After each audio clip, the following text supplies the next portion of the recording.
حضور اقدس صلی اللہ علیہ وآلہ وسلم کا ارشاد ہے کہ جب نماز کا وقت آتا ہے تو ایک فرشتہ اعلان کرتا ہے کہ اے آدم کی اولاد، اٹھو اور جہنم کی اس آگ کو جسے تم نے گناہوں کی بدولت اپنے اوپر جلانا شروع کر دیا ہے، بجھاؤ۔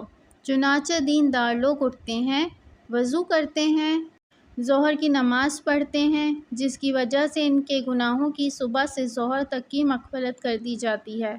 اسی طرح پھر عصر کے وقت، پھر مغرب کے وقت، پھر عشاء کے وقت، غرض ہر نماز کے وقت یہی صورت ہوتی ہے۔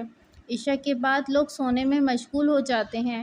اس کے بعد اندھیری میں بعض لوگ برائیوں، زناکاری، بدکاری، چوری وغیرہ کی طرف چل دیتے ہیں اور بعض لوگ بھلائیوں، نماز، وظیفہ، ذکر وغیرہ کی طرف چلنے لگتے ہیں۔ ایک صحابی رضی اللہ عنہ فرماتے ہیں کہ ہم لوگ لڑائی میں جب خیبر کو فتح کر چکے تو لوگوں نے اپنے مال غنیمت کو نکالا، جس میں متفرق سامان تھا اور قیدی تھے، اور خرید و فروخت شروع ہو گئی کہ ہر شخص اپنی ضروریات خریدنے لگا اور دوسری زائد چیز فروخت کرنے لگا۔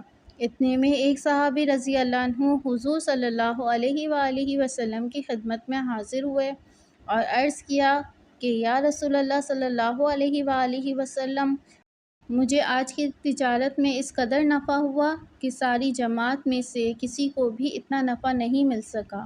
حضور صلی اللہ علیہ وآلہ وسلم نے تعجب سے پوچھا کہ کتنا کمایا؟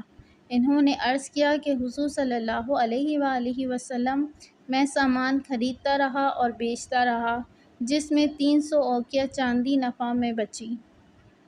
حضور صلی اللہ علیہ وآلہ وسلم نے ارشاد فرمایا، میں تمہیں بہترین نفع کی چیز بتاؤں؟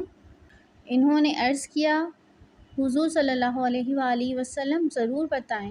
ارشاد فرمایا کہ فرض نماز کے بعد 2 رکعت نفل۔